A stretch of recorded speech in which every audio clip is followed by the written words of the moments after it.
On Mother's Day, my own parents stood in front of 50 guests, lifted their crystal champagne flutes, looked right at me, and said the words that finally broke a lifetime of trying. "We wish we had never had you."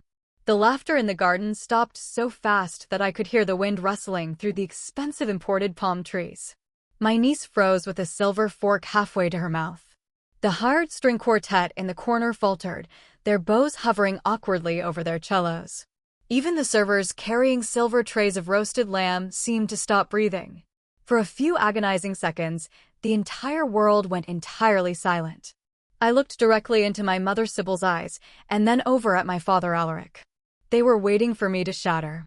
They were waiting for tears, for an apology, for me to drop to my knees and beg for their affection just like I had done since I was a little girl. They had already decided I was the villain in whatever twisted narrative they had been selling to their country club friends. But I did not cry.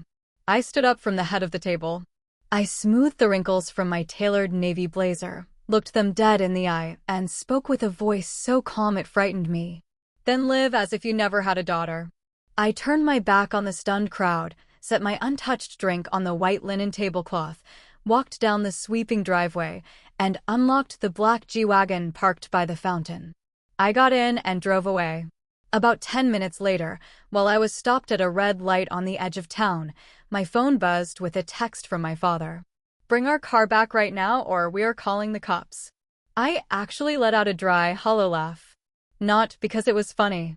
I laughed because after everything I had sacrificed to build the luxurious life they paraded around in, my parents genuinely believed that G-Wagon belonged to them. It did not. It never had. My name is Marin. I am 63 years old, and until that Sunday afternoon, I would have told anyone that my greatest achievement was not building a massive architectural supply empire from nothing. It was taking care of my family. It turns out I was severely mistaken about what taking care of a family actually means. I kept driving without answering Alaric's text. The bright afternoon sun reflected off the hood of the car as I headed up into the hills, leaving behind a lavish celebration I had paid for out of my own pocket. I had rented the sprawling estate, hired the private catering, ordered the custom floral arrangements, and paid for every single drop of vintage champagne. Even the diamond tennis bracelet sitting on my mother's wrist had been purchased with my credit card just 2 days prior.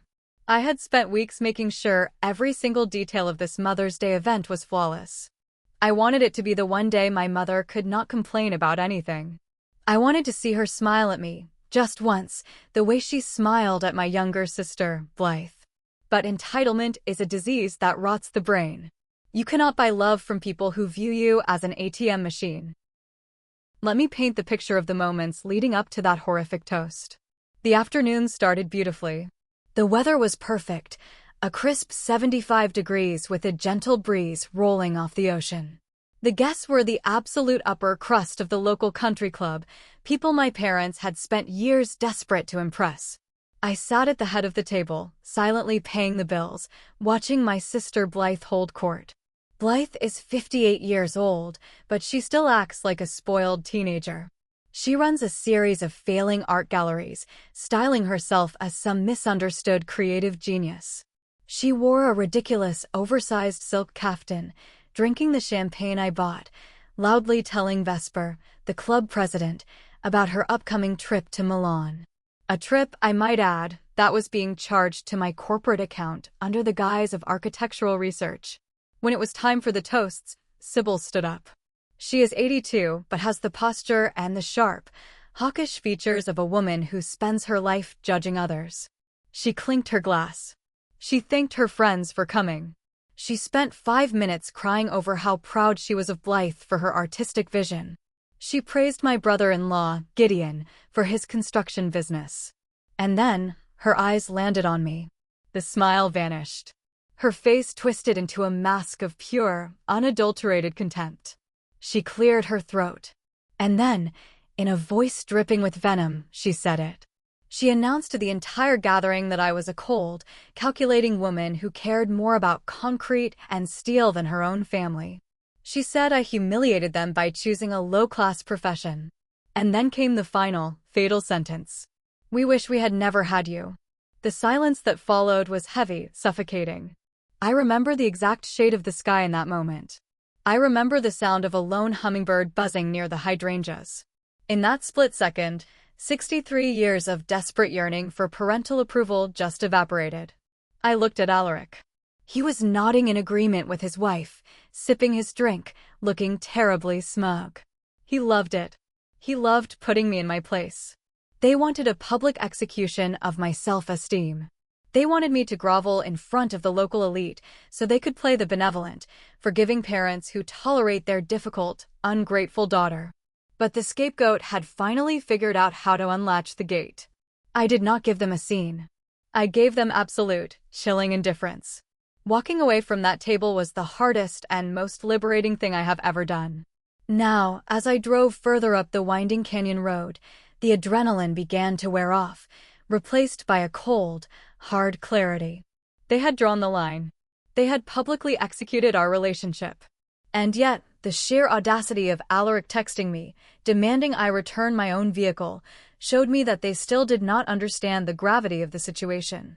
They thought this was just another tantrum. They thought the bank would reopen on Monday.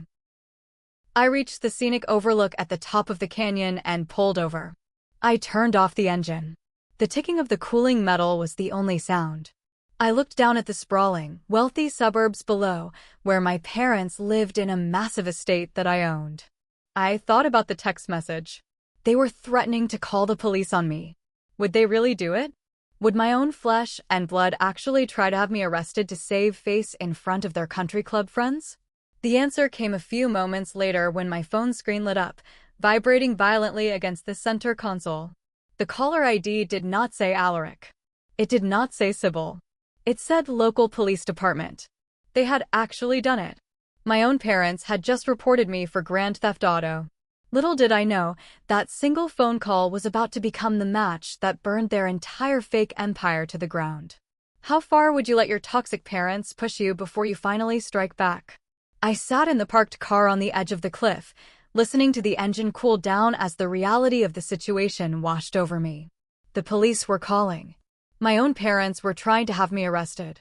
I ignored the first ring, letting the phone vibrate against the console. I needed a moment. Just one moment to breathe before the war officially started. Memories have a very cruel habit of surfacing when your heart is too tired to keep pretending everything is fine. Looking down at my hands resting on the steering wheel, I saw the faint, faded scars on my knuckles. Calluses that 30 years of wealth could never truly erase. I closed my eyes and remembered the suffocating dust of the tiny warehouse where I started Lumina Architectural Supply. I was 25 years old, running on 3 hours of sleep, hauling commercial lighting fixtures and heavy stone tiles by myself because I could not afford to hire help. I remembered the smell of cheap instant coffee and the stinging cold of winters spent in a building with no heating. I remembered being a young woman in a male-dominated industry, fighting tooth and nail for every single contract, being laughed out of boardrooms, and coming back the next day with better numbers and a harder resolve. Every single dollar mattered. Every client mattered. I bled into that company. I sacrificed my youth, my personal life, and my health to build an empire out of dirt and gravel. And where were Sybil and Alaric during those years? They were touring Europe.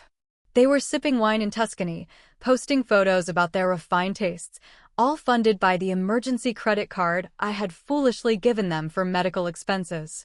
They never came to my warehouse. They never once asked how my day was. They told their friends I was just a manual laborer selling rocks and wires. They were embarrassed by me. They preferred my younger sister, Blythe. Blythe the artist. Blythe the golden child. Blythe, who had opened 5 different high-end art galleries over the last 2 decades, every single one of them failing spectacularly.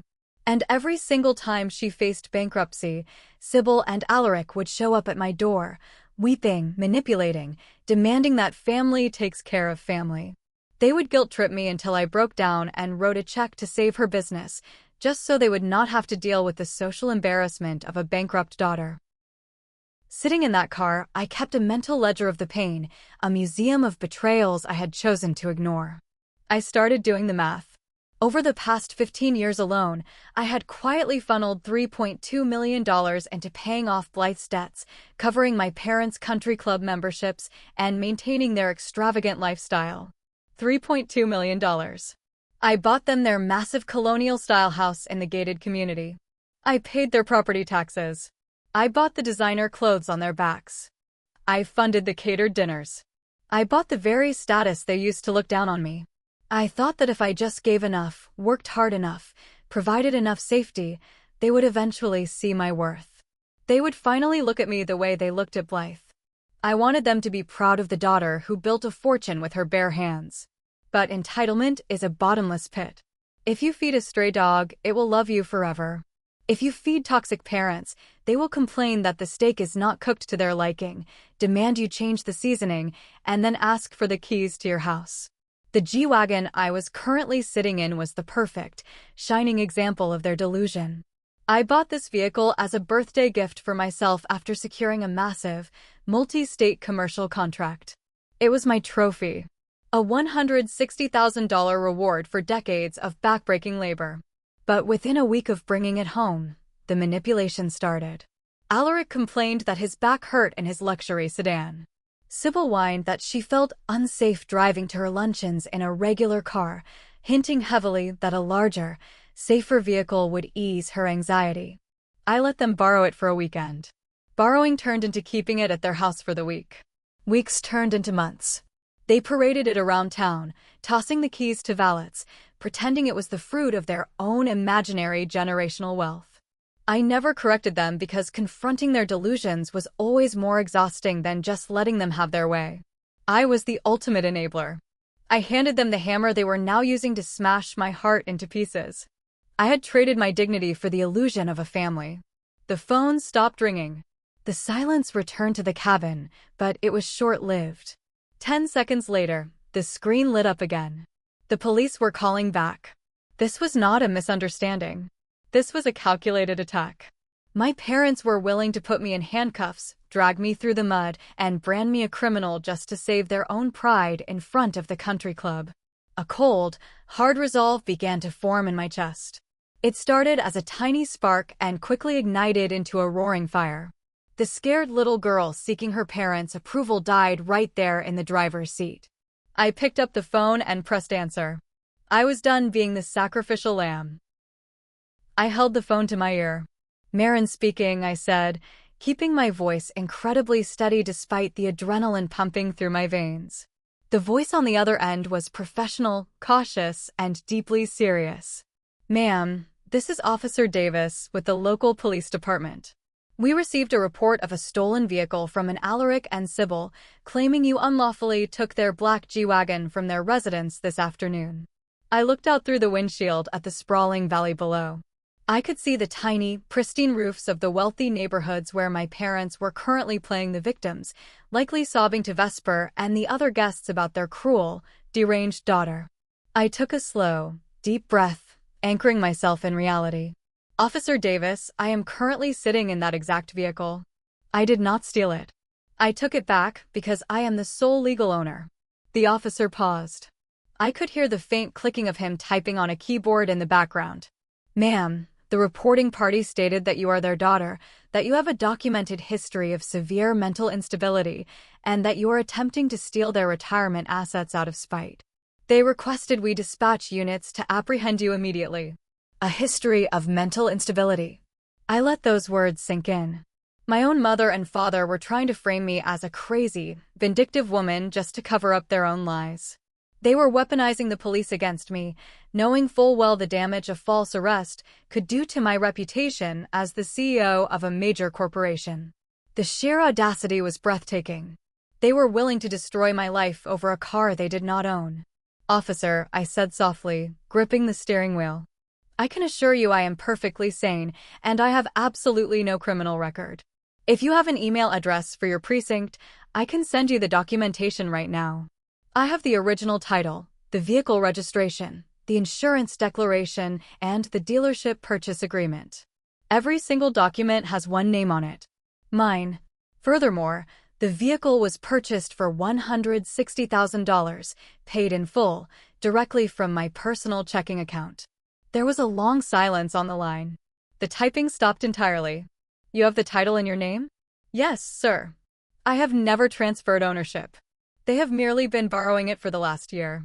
I pulled up my secure cloud storage app on my phone, navigated to my personal assets folder, and forwarded the PDF files directly to the official email address he provided. Please verify those documents, officer. I will wait on the line. Take all the time you need. I sat there listening to the faint static on the line, waiting for reality to set in for law enforcement. It took less than 2 minutes. Ma'am, the officer said, his tone shifting from authoritative to deeply weary. I am looking at the registration and the title now. You are indeed the registered owner. I sincerely apologize for the inconvenience. Filing a false police report is a serious criminal offense, and given the high value of this vehicle, we will need to have a very serious conversation with your parents. Thank you, officer, I replied, my voice devoid of any triumph.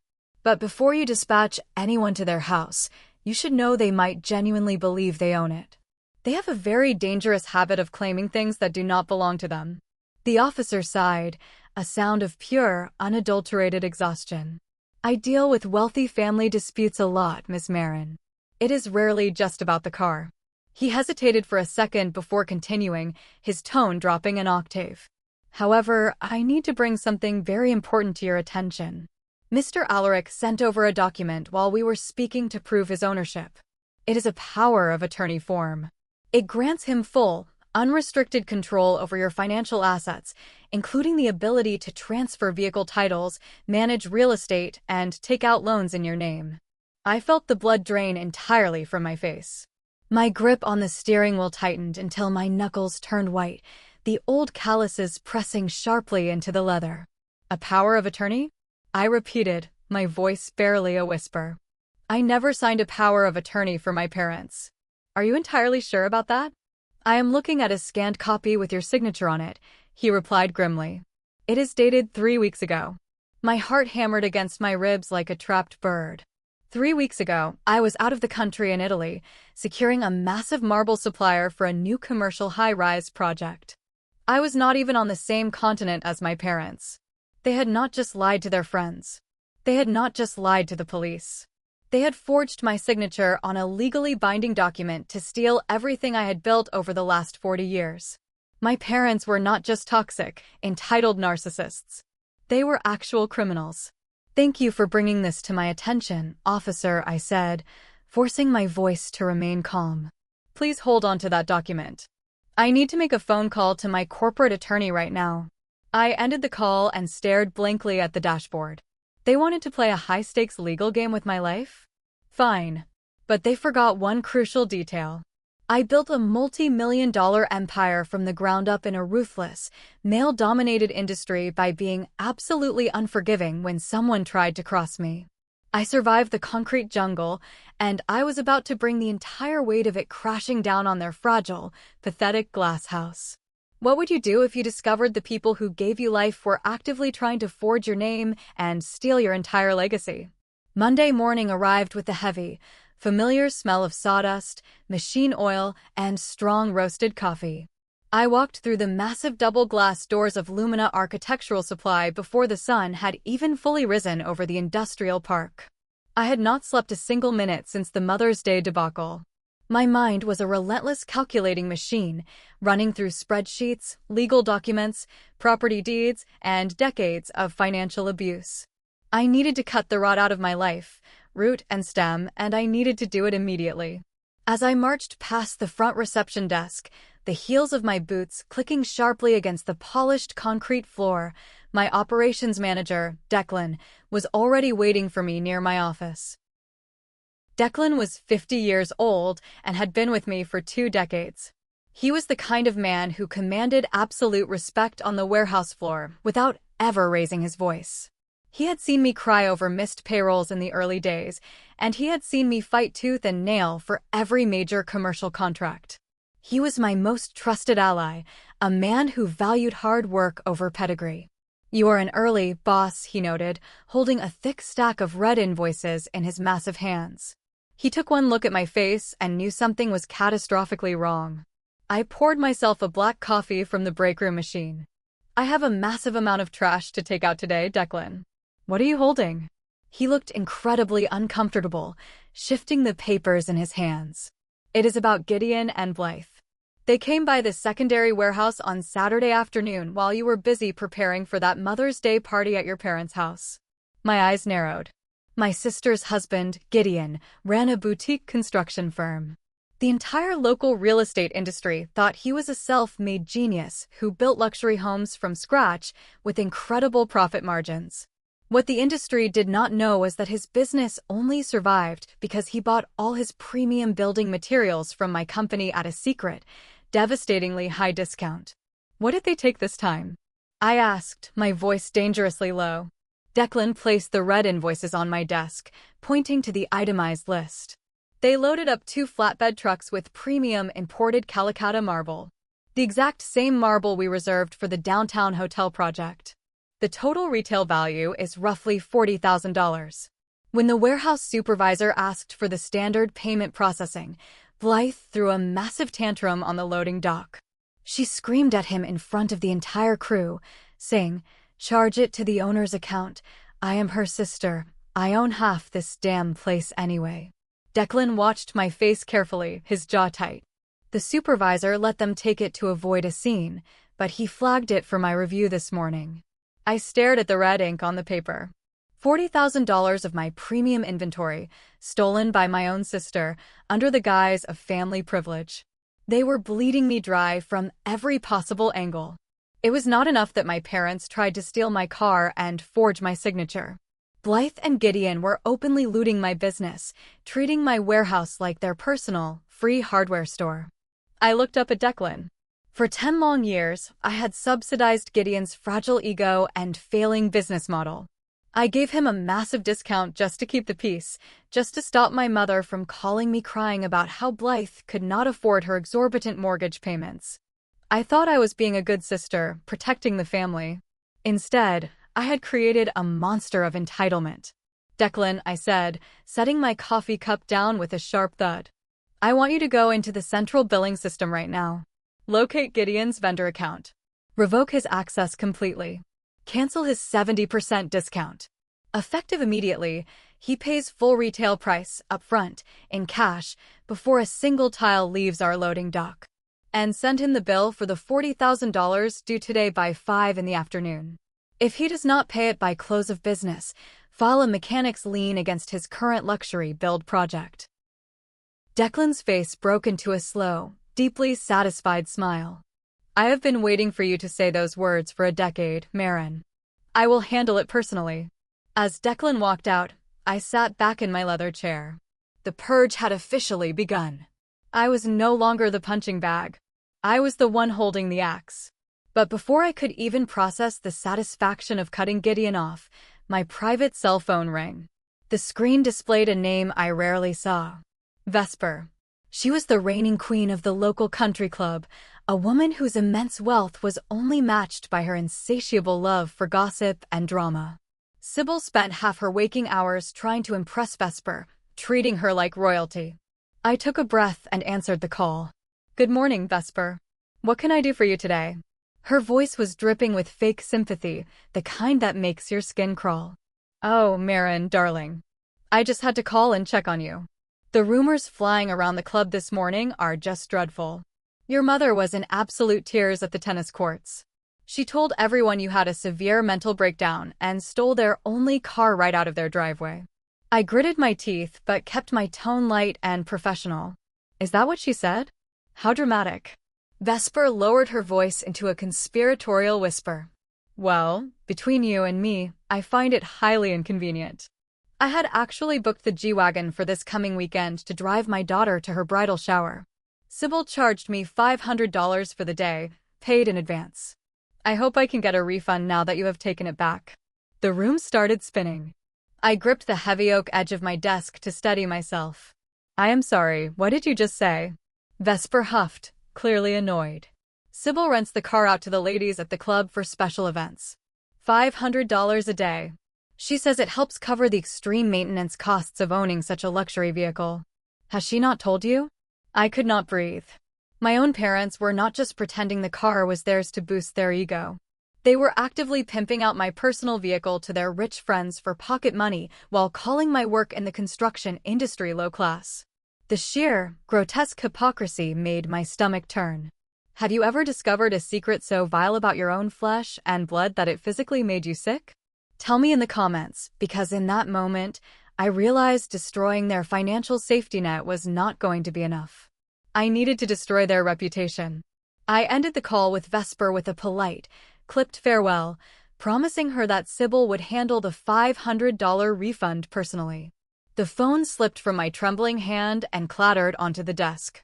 I sat in the quiet of my office, surrounded by the architectural blueprints, the heavy marble samples, and the steel fixtures that represented my life's work. The silence was deafening. Every piece of the puzzle was rapidly falling into place, revealing a picture so ugly I could barely stand to look at it. My parents were renting out my car. They were using my hard-earned assets as an illegal, untaxed side hustle to fund their pathetic attempts at maintaining a high society facade. All those years they mocked my hands for being rough. All those years they sneered at my steel-toed boots for having dust on them. They were secretly living off the very dust they despised. The contrast was absolutely sickening. They bought their supposed aristocratic grace with the sweat of the daughter they wished they had never had. I felt a cold, sharp clarity wash over me, starting from the base of my spine and radiating outwards. The boiling anger that had been simmering inside me for decades suddenly evaporated, leaving behind a frozen, calculating, and ruthlessly logical landscape. I did not want to scream anymore. I did not want to argue. I wanted to dismantle them piece by piece until nothing was left but the truth. They valued their image above all else. They valued the opinions of people like Vesper more than they valued my life, my sanity, or my love. They had built a beautiful, elaborate mask of old money and refined taste to hide their insatiable greed. It was time to rip that mask off and expose the ugly, decaying truth underneath. I picked up my phone and dialed the number for my personal attorney, Thaddeus. Thaddeus was a 60-year-old shark in a tailored suit. He had handled all my corporate contracts, real estate acquisitions, and estate planning for 20 years. He was the only person on earth who knew exactly how much money I was truly worth, and exactly how much of it I was burning every month to keep my family afloat. He answered on the first ring. "Marin, I heard you had an interesting Mother's Day weekend. The country club gossip mill works fast. I need an emergency meeting, Thaddeus. Today. Right now. Bring the entire estate file. Every single document." He did not ask questions. He knew my tone. 1 hour. My office. I will have the paperwork ready. The drive to his office was a complete blur. I watched the city go by, the towering buildings I had helped supply materials for, realizing how much energy I had wasted trying to be a good person to bad people. You cannot heal toxic family members with kindness. They view kindness as a weakness to be exploited, and generosity as a blank check with no expiration date.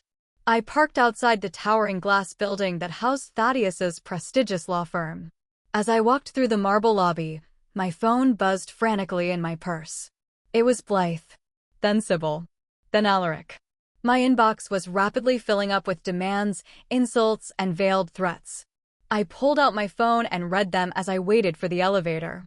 "Blythe, you psychotic bitch. Gideon just got a bill for 40 grand. Turn his discount back on right now, or I swear I will ruin you. Sybil, return the car immediately. Vesper is asking for a refund. You are embarrassing us. Alaric, we gave you life and this is how you repay us? We are calling our lawyers. You cannot do this." They were furious that the police had not dragged me back in chains. They were demanding I return the car, demanding I apologize, demanding I remember my place as the family ATM. I ignored every single notification. Let them scream into the void. Their power over me was a carefully constructed illusion, and the magic trick was officially over. I stepped into the elevator, watching the numbers climb higher and higher. Each floor felt like a step away from the chains they had wrapped around my neck. When the doors opened on the top floor, I walked straight into the mahogany-paneled reception area. Thaddeus was waiting for me in his corner office, a thick, heavy folder resting on the center of his massive desk. He looked at me, taking in my rigid posture and the absolute lack of emotion on my face. "Are you ready for this?" he asked quietly. I sat down in the leather chair across from him and crossed my legs. "I have been ready for 30 years. Let us begin." What happens when a lifetime of silence turns into the ultimate weapon? If you have ever been the scapegoat in your family, you know exactly what comes next. Thaddeus slowly opened the thick leather folder. The crisp sound of heavy paper turning echoed loudly in the quiet, climate-controlled office. Inside that folder was the culmination of my life's work.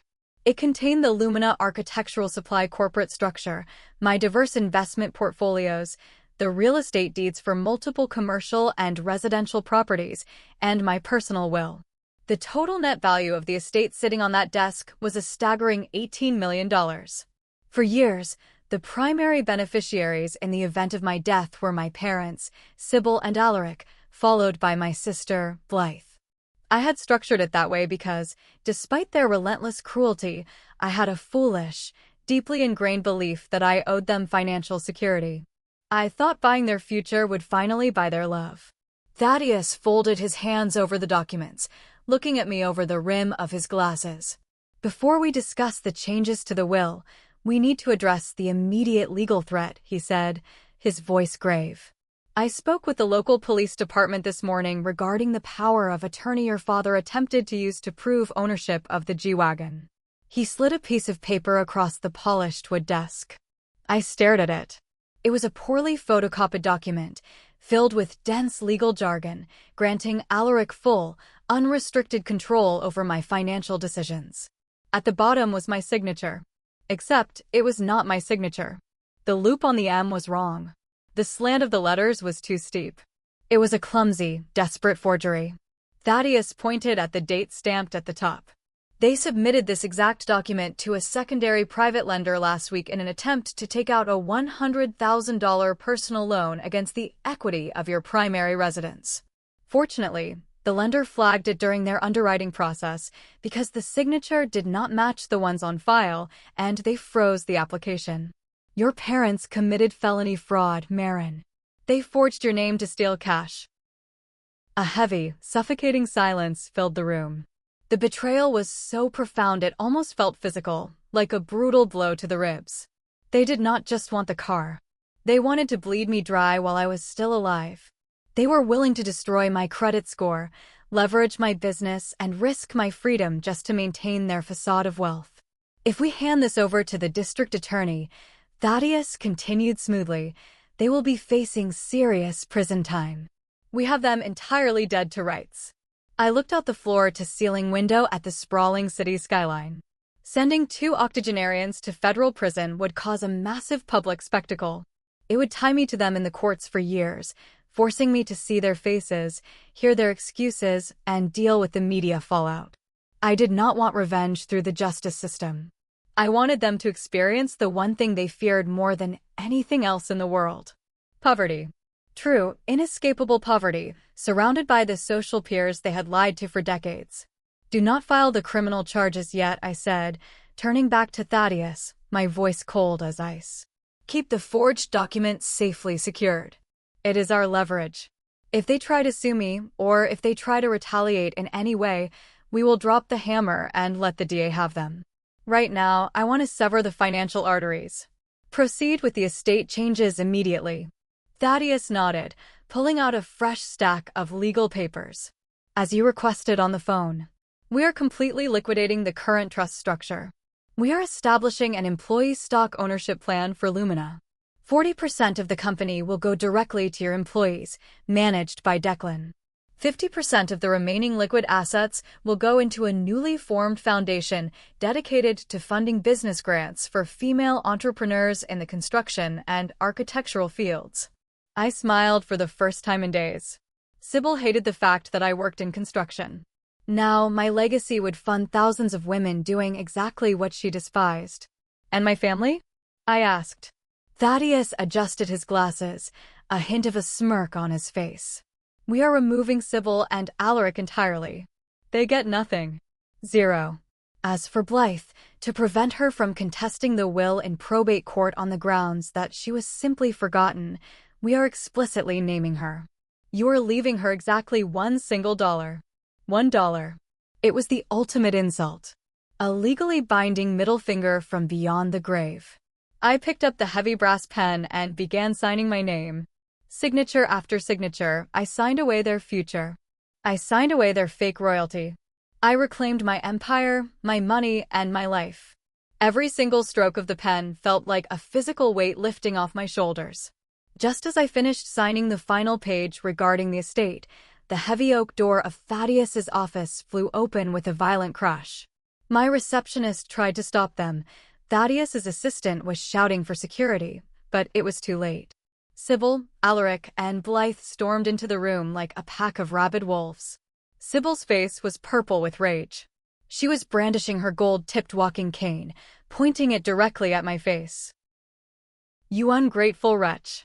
she shrieked, her voice echoing off the glass walls. "Give us the keys to the car right now and sign over the deed to the house, or I swear to God I will call the news and tell them you are abusing the elderly." Alaric puffed up his chest, trying to look intimidating. "You have lost your mind, Marin. We are taking control of your finances for your own good." Blythe stood behind them, her arms crossed, smirking like she had already won, unaware that Gideon's business was currently imploding across town. The audacity of these people. They had marched into my lawyer's office, standing on the very floor my money paid for, demanding I surrender my life to them. I slowly put the pen down, closed the folder containing my $18 million estate, and looked at the three of them. The war had officially begun in the lobby. Thank you for watching this far. If you support Marin's decision, please comment, "I'm win" below. This is our secret signal to let me know you've watched this dramatic part. I will like and reply to all comments containing the keyword "I'm win." The heavy oak doors of Thaddeus's office bounced off the rubber wall stops with a violent crash. My receptionist, a sweet young woman named Clara, was desperately trying to block the entryway, her hands raised in a placating gesture. Thaddeus's assistant was already reaching for the telephone to summon building security. But it was entirely too late. The storm had breached the walls. Sybil, Alaric, and Blythe stormed into the immaculate, mahogany-paneled room like a pack of starving wolves who had just been denied their evening meal. They looked utterly ridiculous, an absurd contrast to the professional, silent atmosphere of a top-tier legal firm. Sybil was wearing a bright fuchsia designer dress that I had paid for just 3 weeks prior, clutching her gold-tipped walking cane like a weapon. Alaric was dressed in his custom-tailored golf attire, his face flushed a dangerous shade of crimson. Behind them stood Blythe, my 58-year-old sister, wearing oversized sunglasses indoors and a smug, self-righteous smirk that made my stomach churn. Sybil pointed the tip of her cane directly at my face, her hand trembling with unbridled rage. "You ungrateful wretch!" she shrieked, her voice shattering the quiet dignity of the office. "Give us the keys to our car right this instant, and sign over the deed to the house, or I swear to God I will call the local news stations and tell them you are actively abusing the elderly." Alaric stepped forward, puffing up his chest in a pathetic attempt to look physically intimidating. "You have lost your damn mind, Marin," he bellowed, pointing a thick finger at Thaddeus. "We are taking legal control of your finances for your own good. You are clearly having a mental breakdown. Give us the documents." I did not stand up. I did not raise my voice. I sat perfectly still in my leather chair, slowly crossing my legs and folding my hands over my lap. The sheer, blinding audacity of these three people was almost fascinating to witness. They had marched into my lawyer's office, standing on the very expensive imported rug that my money had purchased, demanding that I surrender my entire life to them. They were so deeply entrenched in their own delusions of superiority that they genuinely believed they could bully a multimillionaire CEO into submission with a temper tantrum. I looked at Sybil, letting a long, agonizing silence stretch between us. Thaddeus stood quietly beside his desk, watching the scene unfold with the detached, cold calculation of a seasoned predator. "Call the news, Sybil," I said, my voice barely above a whisper, yet it cut through her yelling like a razor blade. "Call them right now." And while you were on the phone with the reporters, perhaps you can explain to them why you and Alaric submitted a forged power of attorney to a private lender last week. The color instantly drained from Alaric's face. Sybil lowered her cane, her mouth opening and closing like a fish pulled out of water. Oh, yes, I continued, leaning forward slightly. Did you think I would not find out? Did you really think you could forge my signature on a legal document to illegally borrow $100,000 against my assets without setting off massive alarms? Blythe, who clearly had no idea about the forgery, looked sharply at our parents. What is she talking about? She demanded. She is talking about felony fraud, Thaddeus interjected smoothly, his voice dropping into a deep, authoritative baritone. The private lender flagged the signature. We possess the physical evidence. If you do not vacate these premises immediately, my next phone call will be to the district attorney. You will not be going to the country club today. You will be going to a holding cell. Sybil gripped Alaric's arm, her designer bag slipping from her shoulder. Her eyes darted wildly around the room, searching for an escape route from the reality she had just crashed into. But Blythe was not ready to surrender.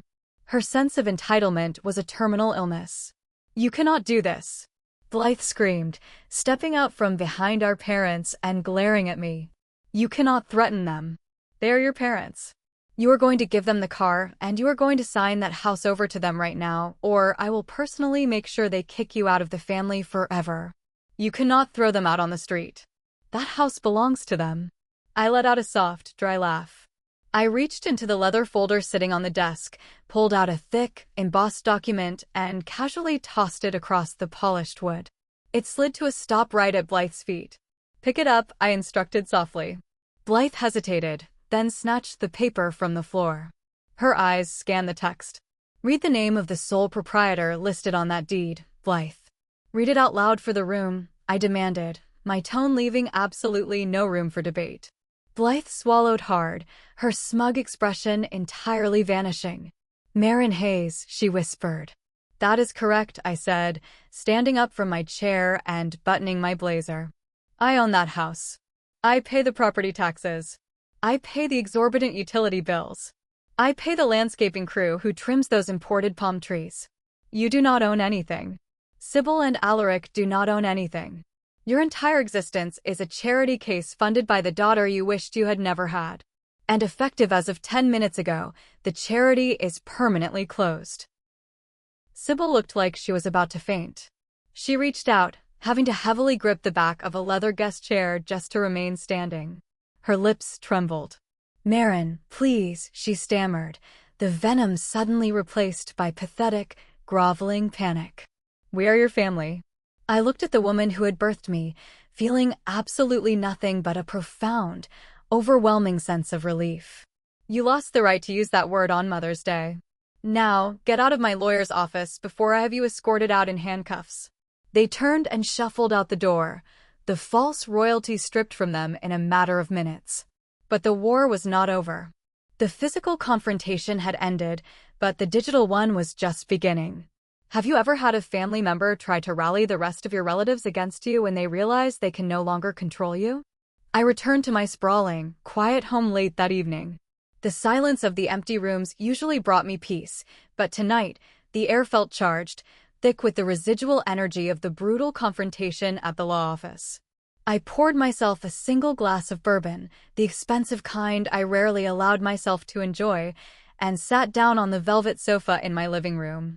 The notification light on my personal cell phone was blinking furiously, a steady, rhythmic pulse in the dim lighting. I unlocked the screen and opened Facebook. I rarely used social media, mostly keeping an account to monitor industry trends and occasionally see photos of distant relatives. But tonight, my name was tagged in a post that was rapidly gaining traction. It was from Cale. Cale is Blythe's 22-year-old son, my nephew. He was a bright kid, currently finishing his senior year at a prestigious private university, but he had been brainwashed by his mother his entire life. Blythe had spent 2 decades painting me as the greedy, heartless, corporate aunt who hoarded wealth while her artistic sister struggled to survive. I tapped on the notification and read Cale's public post. The text was long, emotional, and dripping with youthful self-righteousness. I cannot stay silent anymore. Today, my Aunt Marin showed her true colors. She is actively trying to evict my elderly grandparents from their home and has stolen their only vehicle. She has verbally abused my mother and threatened to send my grandfather to prison over a misunderstanding. Wealth changes people, but I never thought it would turn my own blood into a monster. My mother has sacrificed everything for this family, and this is how she is treated. I am disgusted to share a last name with a woman who cares more about money than human decency. He had tagged Sybil, Alaric, Blythe, and over 30 extended family members. The comments were already pouring in. Distant cousins were offering their prayers, high school friends were expressing their outrage, and the flying monkeys were circling, eager to tear me apart based on Blythe's fabricated victim narrative. I took a slow sip of my bourbon. The old Marin would have cried. The old Marin would have called Cale, begging him to understand, trying to explain the nuances of the situation behind closed doors to protect the family's reputation. But the woman sitting on the sofa tonight was not the old Marin. The woman sitting on the sofa was the CEO who had just surgically removed a terminal tumor from her life. I set the crystal glass down on the coffee table. I did not write a long, emotional paragraph defending myself. I did not argue with the distant cousins in the comment section. I simply opened my secure banking application on my phone, navigated to the wire transfer history, and located a specific set of transaction receipts from the past 4 years. I took a high-resolution screenshot of the documents. I navigated back to Cale's post. I tapped the reply button and attached the image. Then I typed a single, devastatingly precise response. Dear Cale, I am deeply sorry that your mother has chosen to lie to you, just as she has lied to everyone else. Attached is the wire transfer receipt for your university tuition. $45,000 per semester, for 8 semesters. Totaling $360,000. I paid for your education in full, directly to the bursar's office, because your mother had squandered her money on failed businesses and designer bags. She asked me to keep it a secret to protect her pride, and I agreed. I suggest you ask your mother where her money actually went before you publicly call the woman who funded your entire future a monster. Study hard for your finals. I hit enter. I watched the comment appear beneath his long, dramatic diatribe. I did not block him. I did not delete the tag. I simply left the undeniable, cold, hard truth sitting there for every single aunt, uncle, and cousin to see. I watched the screen for exactly 4 minutes. I could almost visualize the sheer, unadulterated panic exploding inside Blythe's house across town. Cale was a smart boy. He knew how to read a bank statement. He knew the name of his university. He knew my corporate letterhead. At the 4-minute and 12-second mark, the screen refreshed automatically. The post vanished. This content is no longer available. Cale had deleted the entire thread. My phone immediately began vibrating with incoming texts from extended family members who had seen the receipt before it was taken down. They were shocked. The carefully constructed illusion of Blythe being the hardworking, struggling artist and me being the greedy villain was shattered instantly. Blythe had not just lost her financial backing today, she had lost the respect of her own son. The truth is a relentless force, and once it breaks free, it destroys every lie in its path. I closed the application and finished my bourbon. The digital battle was won with a single piece of paper. But the financial reckoning was scheduled for the next morning. Gideon was about to wake up to a nightmare he had built with his own 2 hands. Do you think exposing the truth to extended family is too harsh? Or is it the only way to silence the flying monkeys? Tuesday morning arrived with a crisp, bitter chill in the air, mirroring the atmosphere inside Lumina Architectural Supply. I was sitting at my desk, reviewing the updated logistical reports for a massive commercial high-rise project, when the piece was violently interrupted. My office phone rang, the red light flashing angrily. I knew exactly who it was before I even picked up the receiver. Marin Hayes speaking, I answered, my tone flat and professional. Marin, what the hell is going on? Gideon's voice boomed through the speaker, frantic and breathless. He sounded like a man who had just watched his house catch on fire. Why is my vendor account locked? I have a crew standing by at the luxury build on West End, and your dispatcher is refusing to load my trucks. I leaned back in my chair, staring at the ceiling tiles. Good morning to you too, Gideon. Yes, your vendor account has been permanently restricted. Your 70% family discount has been revoked. If you want the materials for the West End project, the retail total is $200,000. You can pay via certified cashier's check or a direct wire transfer before loading. There was a moment of stunned, echoing silence on the line. I could hear his heavy breathing. Are you insane? He finally yelled, his voice cracking. $200,000? I bid that project based on my discount. If I have to pay retail pricing, I will lose money on the entire build. My profit margins will be wiped out. You cannot do this to me, Marin. I am your family. I let out a slow, deliberate breath. Gideon, I am a commercial supplier. I run a highly complex logistics and material business, not a charity for incompetent contractors. For 10 years, I have artificially inflated your profit margins by eating the costs myself. You built a reputation as a luxury builder on my dime. You bought your boats, your expensive watches, and your vacations with the money I allowed you to save. But Blythe said, he started to stammer, desperation leaking into every word. Blythe said you were just having a bad week, that this was just a misunderstanding over the car. I cut him off, my voice turning to ice. Blythe is a liar, Gideon. She came into my warehouse on Saturday and stole $40,000 worth of imported marble, screaming at my staff. So here is the reality of your situation. You owe me $40,000 by 5 o'clock today for the marble your wife stole. If the funds are not in my account, my legal team will file a mechanic's lien against your West End project, effectively shutting down your construction site. Have a wonderful Tuesday. I hung up the phone before he could utter another word. I did not feel an ounce of guilt. I felt the profound, clean satisfaction of a surgeon removing a parasite. But Gideon's financial ruin was only half of the morning's entertainment. The other half was currently unfolding in the most exclusive zip code in the city. Around noon, I received a text message from a trusted associate who frequented the local country club. The message contained no words, just a link to a private social media group for the club's elite members. I clicked the link. The gossip had exploded like a powder keg. Remember Vesper? The wealthy, gossipy woman who called me to complain about her rental refund for my G-Wagon? It turns out Vesper's husband was a senior-ranking official in the local police department.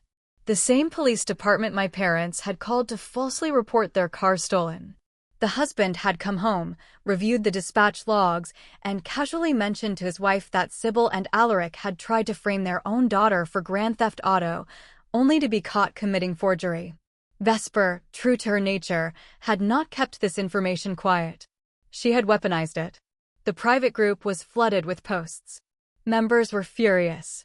Sybil had been renting out a car she did not own to her friends, pocketing the cash, and lying about her generational wealth. The country club elite despise many things, but they despise nothing more than being scammed by pretenders. Sybil and Alaric were officially blacklisted. Their membership was suspended pending a board review for fraudulent behavior on club grounds. The carefully constructed, glittering facade they had spent 3 decades building was reduced to ash in a matter of hours. They were exposed as broke, manipulative frauds who tried to send their own daughter to jail to maintain their fake status. I sat in my office, looking at the screen, realizing that the universe possesses a brilliant, ironic sense of justice. I did not have to destroy their reputation. Their own greed, their own desperate need to look wealthy, had handed the matches directly to their social circle. The fire was burning, and there was absolutely no water left in the well. The leeches were starving. But the final collapse, the true rock bottom, was reserved for the golden child. What happens when the person who has never worked a day in her life suddenly has to pay her own bills? Exactly 1 week after the Mother's Day disaster, the dominoes finally stopped falling. They simply shattered on impact. I stood on the pristine sidewalk of the upscale downtown arts district, looking up at the sleek, minimalist signage of Blythe's latest venture, the Luminary Gallery. It was a pretentious, overpriced space filled with chaotic modern art that nobody actually wanted to buy. It was also hemorrhaging money at a catastrophic rate. Thaddeus stood beside me, holding a sleek black leather briefcase. He checked his luxury watch. "It is time," he said quietly. We pushed open the heavy glass doors. The gallery was empty of customers, as usual. Blythe was sitting behind the sleek reception desk, wearing a designer trench coat, aggressively typing on her phone. She looked up as the door chimed. When she saw me, her face morphed into a mask of pure hatred. "Get out," she hissed, slamming her phone down on the glass counter. "You have done enough damage, Marin. Gideon's business is ruined. He had to lay off his entire crew yesterday because of your petty little lien. Leave me alone." I walked slowly into the center of the gallery, my heels clicking against the polished concrete floor. Thaddeus remained near the door, a silent, imposing sentinel. I looked at the dreadful paintings hanging on the walls. "I am not here to gloat, Blythe," I said calmly. "I am here for business." "Business?" She scoffed, crossing her arms tightly over her chest.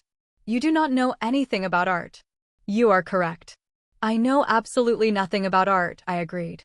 "But I know a great deal about corporate structuring and commercial lease agreements." Thaddeus stepped forward, opening his briefcase and placing a stack of legal documents on the glass counter right in front of her. 3 years ago, when you faced your 4th bankruptcy, you begged me for a massive cash injection to open this specific gallery, Thaddeus stated, his voice devoid of any emotion. "You signed a corporate restructuring agreement in exchange for a $500,000 bailout." Blythe's eyes darted from Thaddeus to the papers. "So what?" "I am paying her back. Eventually." "No, you are not," Thaddeus corrected. As per the signed agreement, Marin assumed an 80% controlling stake in the LLC that operates this gallery. Since the business has failed to turn a profit for 36 consecutive months, the majority shareholder has decided to exercise her legal right to liquidate the assets and terminate the commercial lease. Blythe physically recoiled as if she had been slapped. The color drained from her face, leaving her looking hollow and aged. "You are shutting me down?" she whispered, the venom suddenly gone, replaced by raw, unadulterated panic. "You cannot do this. This is my life's work." "Your life's work is spending my money," I said, stepping closer to the desk. I looked deeply into the eyes of the golden child, the sister who had been handed the world on a silver platter while I was left to sweep the floors. "I wanted you to succeed, Blythe. I truly did. But you used my money to pretend you were better than me. You stole from my warehouse. You lied to your son. You watched our parents treat me like garbage and you smiled. I am your sister," she cried, actual tears finally spilling over her heavily made-up eyelashes. "You want me to end up on the street? You want me to die?" "I want you to learn how to survive," I replied, my voice steady, though my chest ached with the ghost of a familial bond that had never really existed. "I want you to learn how to live like an adult. Just like I had to do when I was 18 years old, freezing in a warehouse, building a life from nothing.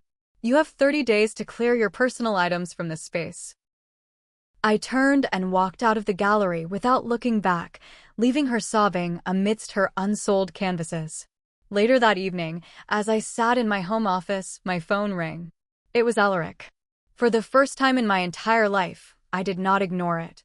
I answered, putting it on speakerphone. Marin, his voice was small, weak, and entirely broken. "Please." I waited. I did not offer a greeting. "Sybil is crying," he continued, his voice cracking. "We are so sorry, Marin. We were stressed. We made terrible mistakes. Please, you have to help us. The country club expelled us. Gideon left Blythe this afternoon. He packed his bags and walked out because he is facing a $400,000 mountain of debt. We cannot pay the property taxes on the house. We have no cash. Please, just forgive us. Forget the past." I listened to the man who had called me a mistake just 7 days prior. I realized something profound in that moment. Their apology was not rooted in regret for how they treated me. Their apology was rooted in the terror of facing the consequences of their own actions. They were not sorry they hurt me. They were sorry they were broke. "I forgive you, Alaric," I said softly. "Oh, thank God," he breathed a heavy sigh of relief. "Thank you, Marin. I knew you would understand. When can we talk about the bank accounts?" "You misunderstand me," I interrupted, my tone resolute. "I forgive you for being terrible parents. I am letting go of the anger because it is too heavy to carry. But forgiveness does not mean restoration. You are still evicted. You are still cut off. I wish you the best of luck. I ended the call and blocked his number. The castle of sand had finally washed away. What is the true cost of peace when it requires cutting off the only family you have ever known? The weeks following the great severing were strangely quiet. I spent a weekend methodically moving through my massive home, purging it of every single tacky, overpriced item Sybil had ever pressured me into buying. The gaudy crystal vases, the ridiculous abstract sculptures, the hideous silk drapes she insisted made the living room look European. I threw them all into heavy black trash bags and left them on the curb. With every item I removed, the house felt lighter, cleaner, and finally, undeniably mine. The heavy, suffocating silence of guilt was replaced by the crisp, bright silence of absolute freedom. On a bright Tuesday morning, a month after Mother's Day, I called an all-hands meeting at Lumina Architectural Supply. The warehouse floor was cleared, and over 80 employees gathered around, holding cups of coffee, murmuring in confusion. They were a tough, hard-working crew. Men and women with calloused hands and tired eyes, people who knew the true value of $1. I stood on a wooden shipping pallet so everyone could see me. I did not use a microphone. The acoustics of the massive steel building carried my voice perfectly. For 30 years, I said, looking out at the crowd, we have built this company brick by brick, tile by tile. You have stayed late during shipping delays. You have worked through blistering heat waves and freezing winters. You have treated this business with more respect than my own flesh and blood ever did. The crowd was dead silent. Declan stood in the front row, a knowing, proud smile creeping onto his face. Effective today, I continued, my voice echoing off the high ceilings, I am officially implementing an employee stock ownership plan. 40% of Lumina Architectural Supply now belongs to you. The workers. The people who actually sweat to keep these lights on. You are no longer just employees. You are partners.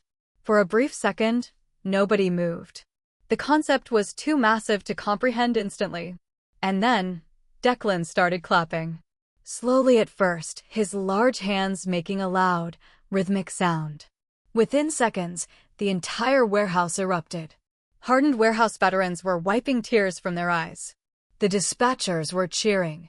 The sheer, overwhelming wave of genuine gratitude and respect washed over me, knocking the breath from my lungs.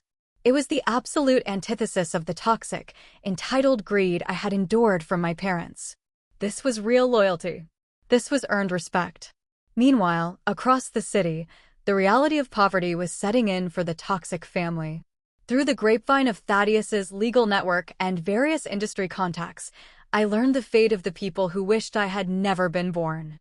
Sybil and Alaric could not maintain the massive property taxes or the utility bills of the estate.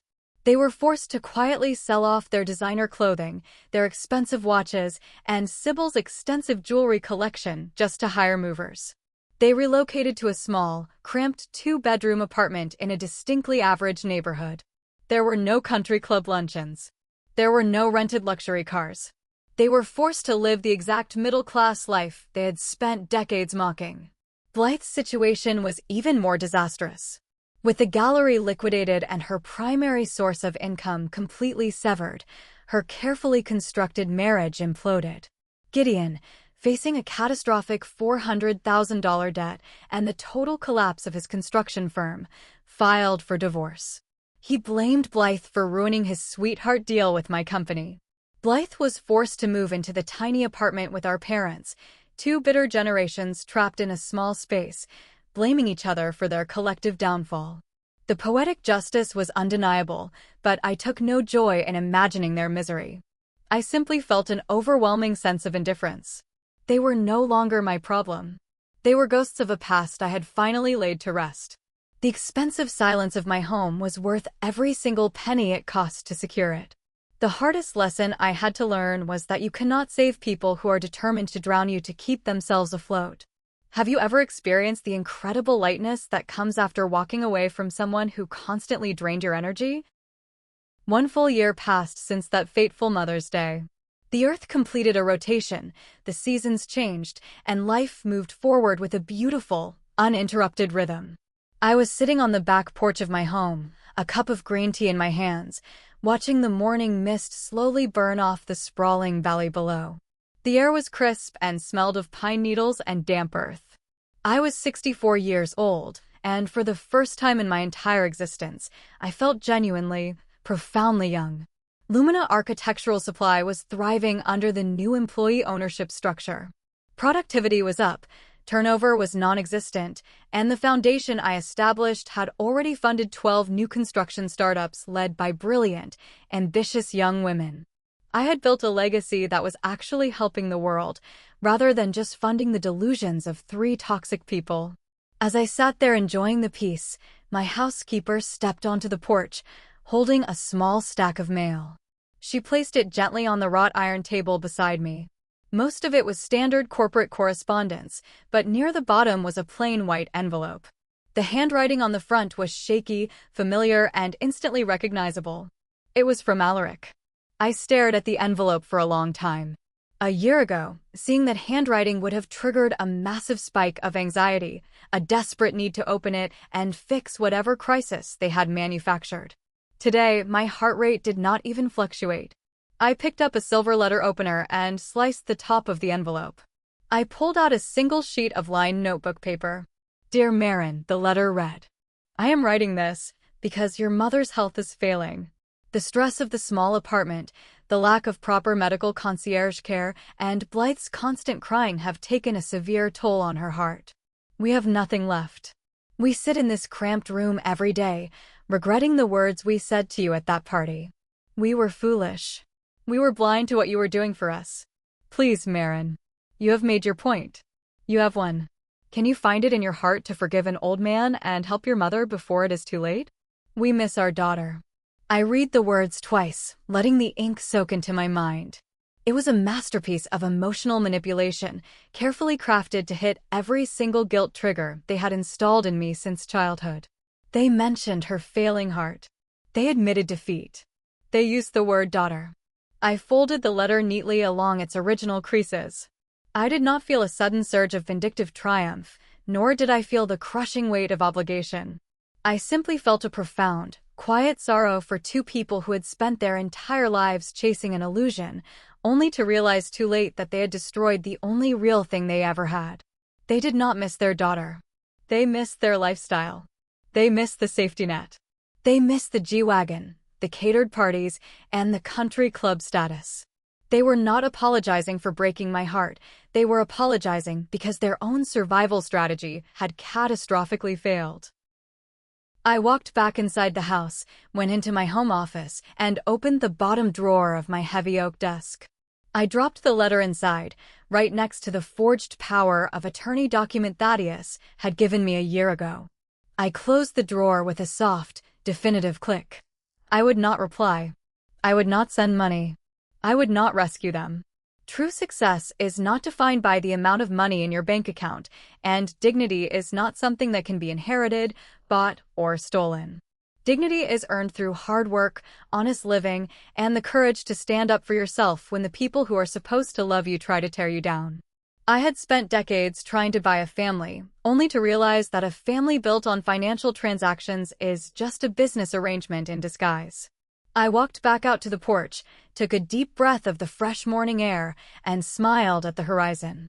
The scapegoat had not just escaped the slaughterhouse, she had bought the farm and changed the locks. That's my whole story. Many people out there might judge me, calling me heartless for turning my back on my own flesh and blood when they were in dire straits. But do you think I was wrong to refuse to be a scapegoat, to refuse to continue being exploited to the bone? Please leave your opinion in the comments. Thank you for listening to my story. If this story resonates with you, if you too have had to fight to escape a toxic environment, please like and subscribe to my channel to explore more stories. Protect your self-worth, because no one else will do it for you.